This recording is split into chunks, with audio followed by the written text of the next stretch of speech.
अज्ञान माणसाच्या सर्व दुःखाला कारणीभूत ठरतं असा जीवनविद्येने सिद्धांत मांडलेला आहे. आणि म्हणून एवढा महत्त्वाचा विषय की आपल्या जीवनामध्ये त्याचं प्रचंड स्थान म्हणून हा विषय घेतलेला आहे. आणि आमचं मत असं आहे की एकदा परमेश्वर म्हणजे काय, तो करतो काय, तो आहे कसा, तो आहे कुठे, तो आहे केवढा वगैरे वगैरे बद्दलचा जर उहापोह आपण केला तर आपल्याला असं आढळून येईल की परमेश्वराबद्दल कितीही बोललं ना तरी कमी. मला तर परमेश्वराविषयी इतका आवडतो की या विषयावरच बोलत राहावं असं मला वाटतं. इतकं मला परमेश्वर आवडतो. पण मला मी नेहमी सांगतो आमच्या लोकांना, परमेश्वरावर प्रेम करा. कारण की नाही, परमेश्वरावर प्रेम करा. आता प्रेम परमेश्वरावर कसं करणार असे लोक म्हणतात. तो दिसत नाही डोळ्याला तर कसं दिसणार. मग त्याच्यासाठी आपली आई आहे, वडील आहेत, गुरु आहे, सद्गुरू आहे, कोणावरही तुम्ही प्रेम करू शकता. पती आहे, कोणावरही करू शकता. तुम्हाला ज्याच्यावर आवडेल त्याच्यावर तुम्ही करू शकता. कुठेतरी एकाला पाहायला शिका. कारण सर्वांना पाहणं कठीण जातं. दिसेल तो परमेश्वर, दिसेल तो परमेश्वरी वस्तुस्थिती आहे, पण ते पाहणं कठीण आहे. म्हणून अभ्यासाचा एक भाग म्हणून कुठेतरी एके ठिकाणी बघायचं. मग ते सद्गुरूकडे काय बघितलं जास्त चांगलं. तर सद्गुरू जे देतात ते इतर देत नाहीत. जे सद्गुरू देतात ते इतर देत नाहीत.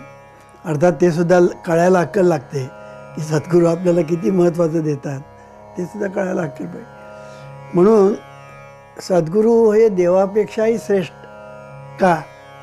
कारण सद्गुरू देव देतात म्हणून. देतात म्हणजे दाखवितात, त्याचा अनुभव देतात. हे मी का सांगतो आहे की परमेश्वर हा विषय आपल्या जीवनामध्ये फार महत्त्वाचा आहे आणि तो समजावून घेतलाच पाहिजे. जर घेतला नाही तर मानवी जीवनामध्ये जे काही इतिहास काळापासून, पुरातन काळापासून जे चालत आलेलं आहे ते तसं चालत राहील. उलट परिस्थिती बिघडतच चालली आहे. आपण जर विचार केलात ना तर परिस्थिती दिवसेदिवस बिघडतच चाललेलं आहे. आणि ते सुद्धा देवाधर्माच्या नावाखाली. हे विशेष. म्हणून जीवनविद्या काय सांगते की देवच समजलेला नाही तर तुम्हाला धर्माची कल्पनाच बरोबर असणं शक्य नाही. देव आणि धर्म या दोन संकल्पना चुकल्या तर संस्कृती नावाची जी काही आहे ती तुमची विकृती होते. संस्कृती विकृती झाली की तुमच्याकडून जे घडत जातं ते पापुण्य. त्याच्यातून जे निर्माण होतं त्याला नियती असं म्हणतात. आणि ही जी नियती निर्माण होते त्याला आपण सुखदुःख असं म्हणतो. आणि त्या सुखदुःखाला लोक नशीब असं म्हणतात. असा हा सगळा प्रवास आहे. म्हणून परमेश्वर हा विषय किती महत्त्वाचा आहे की आज जगामध्ये तो विषय न समजल्यामुळे अनेक संकट निर्माण झालेली आहेत. अनेक संकट. आणि ती निस्तरता नाकात दम आलेला आहे मानवजातीच्या. आणि ते कधी निस्तरली जातील की नाही अशी शंका आम्हाला येते. म्हणून जीवनविद्येचं हे जे तत्त्वज्ञान आहे हे तत्त्वज्ञान अतिशय महत्त्वाचं आहे की परमेश्वर आपल्या जीवनामध्ये महत्त्वाचं स्थान व्यापून आहे. तो कसा आहे, तो कसा आहे ह्याच्याबद्दल वेदांनी सांगितलेलं सुंदर आहे. नेती नेती नेती. तो कसा आहे, तुम्ही जे सांगाल ना त्याच्याही पलीकडे आहे. तुम्ही काही सांगा त्याच्या पलीकडे तो आहे. देव कसा आहे हे आपल्याला थोडं सांगता येईल, पण देव आहे तसा कोणालाही सांगता येणं शक्य नाही. मी काय सांगतो ते नीट ऐका. देव कसा आहे थोडंसं त्याचं वर्णन करता येईल, थोडं. पण तो जसा आहे तसा त्याचं वर्णन करणं अशक्य आहे. आणि म्हणून हा जो परमेश्वर जो आहे ह्याच्याबद्दल त्याचं जे दिव्यत्व आहे, हा दिव्य हा शब्द फार महत्त्वाचा आहे. त्याचं जे दिव्यत्व आहे ते दिव्यत्व इतकं प्रचंड आहे, अलौकिक आहे, विस्मयकारक आहे, आश्चर्यकारक आहे की त्याची आपण कल्पनाही करू शकत नाही. कळलं की नाही? त्याची कल्पनाही करू शकत नाही. हजारो माणसं निर्माण झाली, पण माणूस म्हणून सगळे सारखे. हजारो असले, अब्जावधी अब्जावधी माणसं पूर्वी झाली, आज आतापर्यंत आहेत, याच्या पुढे असतील. अब्जावधी माणसं. आता मला सांगा, पण माणूस म्हटला की तो सारखाच. 2 डोळे समोर, नाक, कान वगैरे सगळं. माणूस म्हणून सारखा. किती वाघ निर्माण झाले, वाघ म्हणजे सगळे सारखे. कावळे सगळे सारखे, चिमण्या सगळ्या सारख्या. हे जर बघितलं ना, हे झालं कसं, हे झालं कसं ह्याचा कोणी विचारच करत नाही. म्हणजे हा निसर्ग आहे, हा म्हणजे निसर्ग आहे. अरे निसर्ग आहे म्हणजे काय आहे? तो निसर्ग म्हणतो, निसर्ग तरी काय आहे तो तरी तुला समजलाय का? निसर्ग सुद्धा अद्भुत आहे. निसर्ग जर तुम्ही पाहायला गेलात ना, त्यातही ठाव ठिकाणं लागत नाही, असा निसर्ग आहे. प्रचंड आहे निसर्ग सुद्धा. जसा परमेश्वर प्रचंड, तसा निसर्गही प्रचंड आहे. त्याने निर्माण जे जे केलेलं आहे ना, ते सर्व प्रचंड आहे. ते पृथ्वीच किती प्रचंड आहे. अशी ही पृथ्वी अनंत कोटी ब्रह्मांडामध्ये एक थेंबा एवढी आहे. हे आणि आश्चर्य. अनंत कोटी ब्रह्मांड. पूर्वी आम्ही म्हणतो काय, 1000 सूर्य आहेत, 2000 आहेत, काही लोक 10,000 म्हणाले. आता शास्त्रज्ञ सांगतात मोजता येणार नाही एवढे सूर्य आहेत आकाशामध्ये. खगोलशास्त्र याच्यामध्ये मोजता येणार नाही एवढे सूर्य आहेत. आणि निर्मिती तर अशी चाललेली आहे की सतत त्याचा विस्तार होतो आहे. आपण म्हणतो जग बुडी, जग बुडी. जग कधीच बुडणार नाही. हे जीवनविद्या सांगते जग कधी बुडणारच नाही. जग बुडी या नावाचा प्रकारच नाही आहे. कारण का, परमेश्वराचा विस्तार होत चाललेला आहे. विस्तार हे त्या परमेश्वराचं रूप आहे. तो विस्तारत जातो. आता उदाहरण आपल्याचकडे पाहिलं ना, तर आपला सुद्धा विस्तारच होतो आहे अनेक प्रकाराने. आपल्या आतमध्ये पहिल्या प्रथम एक पेशी होती, तिच्या 2 झाल्या, 2च्या 4, 4च्या 8, 8च्या 16, 16च्या 32, 32चे 64. म्हणजे जॉमेट्रिकल प्रपोर्शन म्हणतात ना, त्या जॉमेट्रिकल प्रपोर्शनमध्ये त्या सगळ्या पेशी निर्माण झाल्या. आणि किती, त्यासुद्धा अब्जावधी. किती निर्माण होतात, किती लयाला जातात, किती निर्माण होतात, त्याचीही गणती नाही. आणि ह्या सगळ्या ज्या पेशी निर्माण होतात त्या निम्या ठिकाणी जाऊन बसतात आणि तेवढंच काम करतात. ते गुडघ्यामध्ये जाऊन बसलं नाही तर गुडघ्यातच काम करणार, ते कानामध्ये जाऊन कानातच काम करणार, डोळ्यामध्ये तर डोळ्यातच काम करणार. आता हे सगळ्यांना शिकवलं कोणी? आपण आता कुठली एखादी संस्था चालवली आणि कोणाला सांगितलं हे तू काम कर, तर त्याच्यावर 1000 वेळा लक्ष द्यावं लागतं. तो काम करतो की नाही, आणि केलं तर बहुतेक तो चुकीचंच करतो. एक साधा निरोप द्यायचा झाला, कळलं की नाही, एक साधा निरोप. मी माझ्या भाच्याला सांगितलं, अरे तू मामाला जाऊन हा निरोप दे माझा. 5 मिनिटात मलाच डोक्यात काय आलं, अरे इकडे तू काय सांगणार रे मामाला माझा निरोप?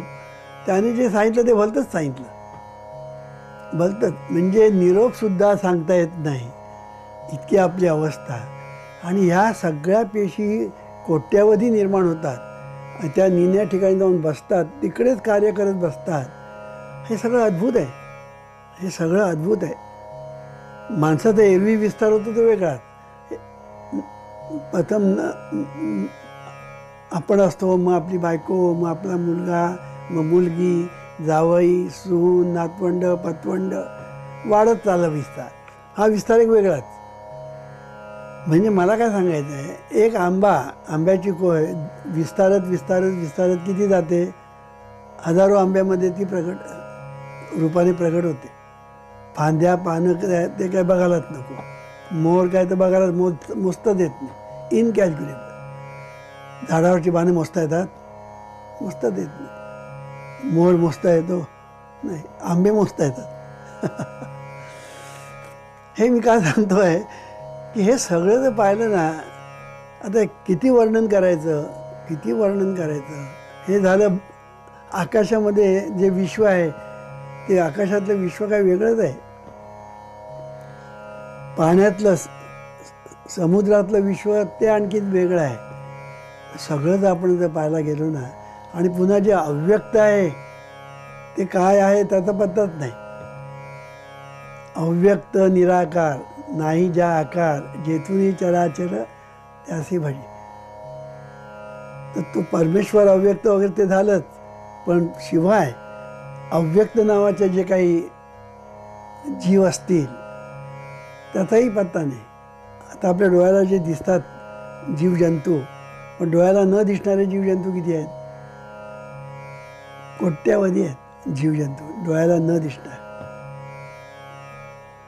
मी जर सांगितलं तुम्हाला तर परमेश्वराबद्दल तुम्हाला कल्पनाच करता येणार नाही तो कसा आहे म्हणून. कळलं की नाही? तो कसा कल्पना करू शकणार की आपण आहोत एवढेच, तो आहे अथांग, अपार, असीम, इन्फिनिट असा तो आहे. आणि आपण फिनिट आहोत, आपण फिनिट आहोत.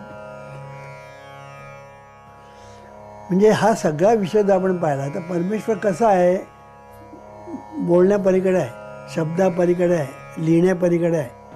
ज्ञानेश्वर महाराजांनी सुंदर वर्णन केलेलं आहे. सत्यज्ञानानंद गगनाचे प्रावर्ण, नाही रूप गुण वर्ण जेते, तो हा श्रीहरी पाहिला डोळे भरी, पाहता पाहणे दुरी सारोनी. म्हणजे परमेश्वराचं जे पाहण्यासारखं जे रूप आहे ते त्यांनी डोळे भरून पाहिलं. पण परमेश्वर जसा आहे तसा कोणालाच पाहता येणार नाही. आतापर्यंत कोणी पाहू शकलेलं नाहीत आणि पाहणार नाही. मी नेहमी समुद्राचं वर्णन करतो की समुद्र जसा आहे तसा आपण पाहू शकत नाही, पण वरवर पाहू शकतो. समुद्र आपण समुद्राच्या काठावर बसलो, समुद्र क्षितिजापर्यंत समुद्र दिसतो आपल्याला, आणि आपण सांगतो हा समुद्र म्हणून. मग तेवढा समुद्र आहे काय? दिसतो तो समुद्र आणि असतो तो समुद्र, जमीन अस्माचं अंतर. तसं सत्यज्ञानानंद गगनाचे प्रावर्ण, नाही रूप गुण वर्ण जेते, तो हा श्रीहरी पाहिला डोळेभर. म्हणजे त्याचं जे हे जे वर्णन केलेलं आहे तो आम्ही पाहिला. पाहिला म्हणजे कसा पाहिला?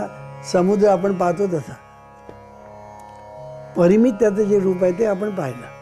कळलं की नाही? अनंत रूपे अनंत वेशे देखिले त्यासी, बाप रखुमा देवीवरून खूण बाणली ऐशी. देखिला देखिला माये देवाचा देव, फिटला संदेह निमाले तुझे पण. म्हणजे अनंत रूप आणि अनंत वेशाने आपण पाहतोच आहोत.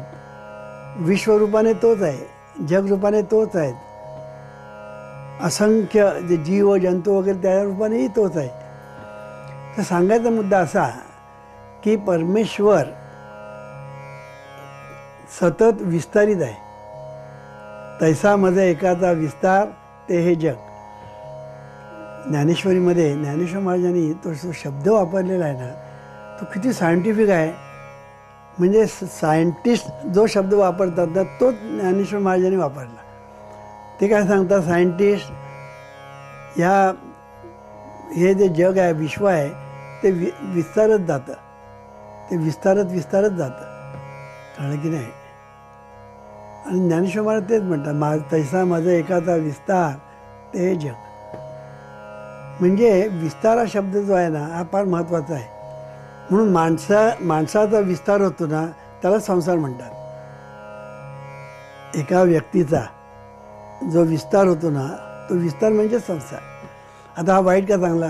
चांगला. बायको असणं, नवरा असणं, मुलं असणं, नातवंड असणं, पतवंड असणं, जावई हे काय वाईट आहे?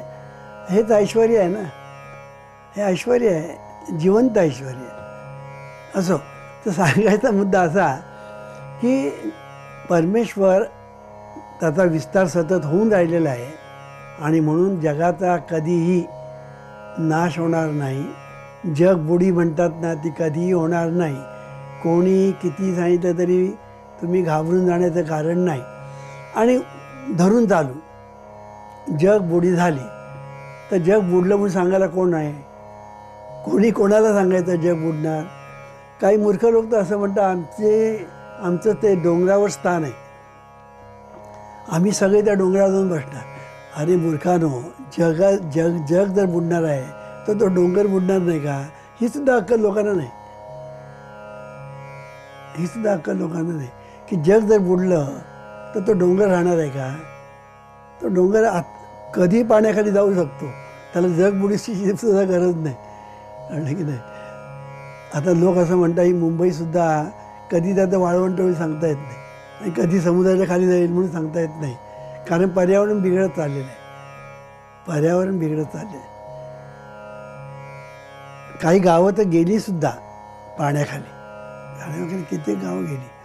हे मी सांगण्याचं कारण असं की जगाचा विस्तार होतच चाललेला आहे आणि हा जो विस्तार होत चाललेला आहे तो काय थोडा आणि थोडका नाही, मोठा विस्तार होत चाललेला आहे, मोठा. आता हे जर परमेश्वराचं वर्णन जर आपण बघितलं तर परमेश्वराचं वर्णन कोण करू शकेल? कोणी करू शकत नाही.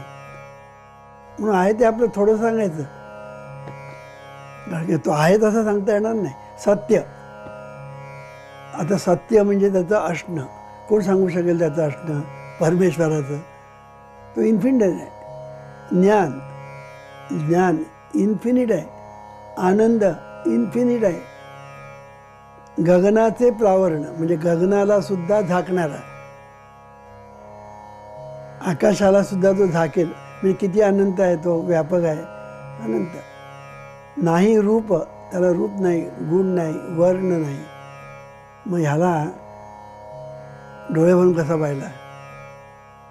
डोळे भरून कसा पाहिला? त्या सांगायचा मुद्दा असा की डोळे भरून हा पाहणं नावाचा जो प्रकार आहे तो वेगवेगळा आहे. मागाशी मी सांगितलेला तो वेगळा आणि पाहता पाहणे दुरी सारून या, डोळे भरून पाहणं. कळलं की नाही?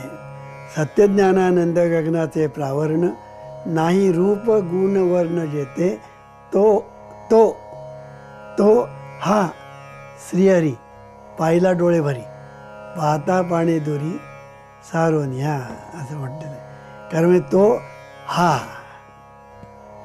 की नाही, तो हा श्रीहरी पाहिला डोळे भरी. कुठे? इथेच पाहिला, आतही पाहिला आणि बाहेरही पाहिला. आणि मग तो सगळीकडे भरलेला आहे तेही पाहिलं. कळलं की नाही? तो सर्व ठिकाणी भरलेला आहे तेही मला दिसायला लागलं. तुकारामांचा एक सुंदर अभंग आहे, अवघी भूते साम्य आली, देखिली म्या कै होती, विश्वास तो खरा मग पांडुरंग कृपेचा, माझी कोणी न धरो शंका, ऐसे हो का निर्द्वंद्व, तुका म्हणे जे जे दिसे ते ते वाटे मी ऐसे, असं म्हटलेलं आहे की नाही? सर्व ठिकाणी मीच दिसायला लागलो, आतमध्येही तोच, बाहेरही तोच, आणि जो तोच आहे तोच या ठिकाणी मी रूपाने आहे. असं हे सगळं गणित आहे अध्यात्माचं. म्हणून अध्यात्माचं हे जे गणित आहे ते एका अर्थी समजायला सोपं आहे आणि एका अर्थी ते समजायला कठीण पण आहे. ते समजायला सोपं आहे सद्गुरू असतील तर, आणि समजायला कठीण आहे सद्गुरूचं मार्गदर्शन नसेल तर. आज अध्यात्माच्या बाबतीमध्ये हे झालेलं आहे, देव नाही, अमुक नाही, तमुक नाही, असे लोक म्हणतात कारण यांना सद्गुरूच नाही. आणि त्यामुळे सद्गुरू आम्ही करणारच नाही, आम्हाला ते गुरुडम नको. कळलं की नाही? आम्हाला गुरुबिरू कोण नको, आम्ही मुखत तयार आहोत देवाची साक्षात भेट घ्यायला. मग देव म्हणजे काय खेळणं आहे? पहिला या लोकांना कळत नाही की मार्गदर्शनाशिवाय जगामध्ये काय चाललं आहे. गाण्यासाठी सुद्धा आमच्या भीमसेन जोशींना गाण्यासाठी किती हाल आणि अपेष्टा सोसाव्या लागल्या, किती ठिकाणी फिरावं लागलं. फिरता फिरता फिरता फिरता हा शेवटी चांगला गुरु मिळाला कुठे, त्यांच्या शेजारी त्यांना चांगला गुरु मिळाला. कोण? सवाई गंधर्व हा त्यांचा गुरु. तो त्यांना शेजारीच होता, पण ते शोधत होतो ते समज. तसं आपलं झालेलं आहे. आपण देवाला शोधतो आणि तो असतो आपल्याजवळ. तर सांगायचा मुद्दा, भीमसेन जोशीने गाण्यासाठी त्यांना जे मार्गदर्शन मिळालं, ते मार्गदर्शन मिळूनसुद्धा त्यांना कितीतरी कष्ट करावे लागले. मग अध्यात्माची गोष्ट काय, पण लोकांना समजत नाही, त्याला काय करणार. म्हणून सद्गुरूशिवाय तरुणोपाय नाही, हे सगळे संत सांगतात. ते आता स्वीकारायचं की नाकारायचं हे तू ठरव, कारण तूच आहेस तुझ्या जीवनाचा शिल्पकार.